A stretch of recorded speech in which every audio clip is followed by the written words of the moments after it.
उद्धव ठाकरे ने कहा, महाराष्ट्र में फंसे प्रवासी मजदूरों के लिए स्पेशल ट्रेन चलाई केंद्र सरकार। जी हां, आपको बता दें कि कोरोना वायरस का प्रकोप पूरी दुनिया में इतना ज्यादा बढ़ चुका है कि इसे रोकने के लिए सभी देशों ने लॉकडाउन का ऐलान कर रखा है। ऐसे में भारत में जहां पहले 14 अप्रैल तक लॉकडाउन का ऐलान किया गया था, तो वहीं अब इसे बढ़ाकर 3 मई तक कर दिया गया है। लॉकडाउन से सबसे ज्यादा दिक्कतों का सामना अगर कोई कर रहा है तो वो है अलग अलग राज्यों में फंसे प्रवासी मजदूर। इसी को देखते हुए महाराष्ट्र के मुख्यमंत्री उद्धव ठाकरे ने पीएम मोदी को पत्र लिखा और इन मजदूरों के लिए स्पेशल ट्रेन चलाने की मांग की। महाराष्ट्र में भी दूसरे राज्यों से आए हजारों मजदूर फंसे हुए हैं। अब मुख्यमंत्री उद्धव ठाकरे ने इन प्रवासी मजदूरों को उनके मूल स्थान स्पेशल ट्रेनों के जरिए भेजने के लिए पीएम मोदी को पत्र लिखा। पत्र में सीएम ठाकरे ने पीएम मोदी से मांग की कि इस संबंध में अप्रैल के अंत तक केंद्र सरकार की ओर से गाइडलाइंस जारी की जाए।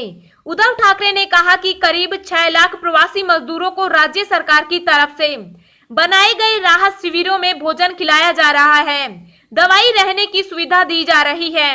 हालांकि ऐसे वक्त में उनका अपने घरों में और परिवारों से दूर रहना उनके लिए काफी मुश्किल हो रही है।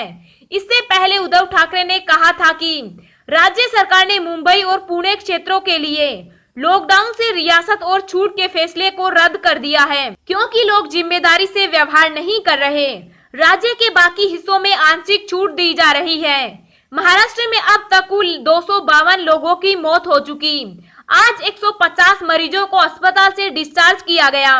राज्य में इलाज से ठीक होने वाले लोगों की संख्या अब 722 हो गई। केंद्र सरकार प्रवासियों को घर जाने का मौका दे, गहलोत।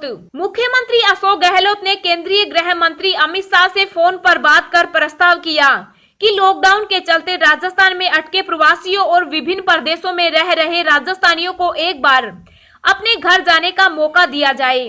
गृह मंत्री ने इस पर मंत्रालय के अधिकारियों से बात कर सकारात्मक निर्णय लेने का आश्वासन दिया। साथ ही विभिन्न राज्यों के मुख्यमंत्रियों से वार्तालाप कर कोटा में कोचिंग के लिए रह रहे छात्रों को गृह राज्य पहुंचाने की योजना पर काम किया जा रहा है। मध्य प्रदेश, छत्तीसगढ़, पश्चिम बंगाल, आसाम और गुजरात के मुख्यमंत्रियों ने इस पर सहमति दे दी है। जल्द ही इन राज्यों के छात्र अपने घर के लिए रवाना होंगे। गहलोत ने मुख्यमंत्री निवास से वीडियो कॉन्फ्रेंसिंग के जरिए कहा कि पूरे देश में लोग फंसे हुए हैं और उनकी घर जाने की मांग पर संवेदनशीलता के साथ निर्णय करने की जरूरत है। केंद्र सरकार से इस विषय पर कई बार चर्चा की गई। उन्होंने कहा कि राजस्थान के प्रवासी अपने गृह राज्य से गहरा लगाव रखते हैं और सुख दुख में हमेशा आते जाते रहते हैं। इसलिए देश भर में जो प्रवासी राजस्थानी हैं, राज्य सरकार उन्हें भी एक बार अपने गाँव आने का अवसर देने के लिए प्रयासरत है। उन्होंने कहा कि राजस्थान के विभिन्न जिलों से आकर कोटा में कोचिंग कर रहे 4000 बच्चों को जल्द ही उनके जिलों में भेजा जाएगा। गहलोत ने कहा कि लॉकडाउन की अवधि में राशन सामग्री की मांग अधिक बढ़ गई है, क्योंकि बड़ी संख्या में परिवार सार्वजनिक वितरण प्रणाली के माध्यम से वितरित होने वाले गेहूं की मांग कर रहे हैं। राज्य सरकार ने केंद्र सरकार से राशन का अधिक गेहूं जारी करने का प्रस्ताव किया, ताकि इस संकट काल में कोई भी व्यक्ति भूख से पीड़ित ना हो। उन्होंने कहा कि भारतीय खाद्य निगम के भंडार गेहूं से भरे पड़े हैं और नई फसल भी आने वाली है। मुख्यमंत्री ने कहा कि rapid antibody test Indian Council of Medical Research के दिशा निर्देशों के तहत ही किए जा रहे हैं।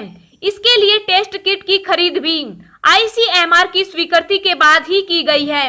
अब इस टेस्ट किट की गुणवत्ता के विषय में SMS अस्पताल तथा स्वास्थ्य विज्ञान विश्वविद्यालय में शोध किया जा रहा है।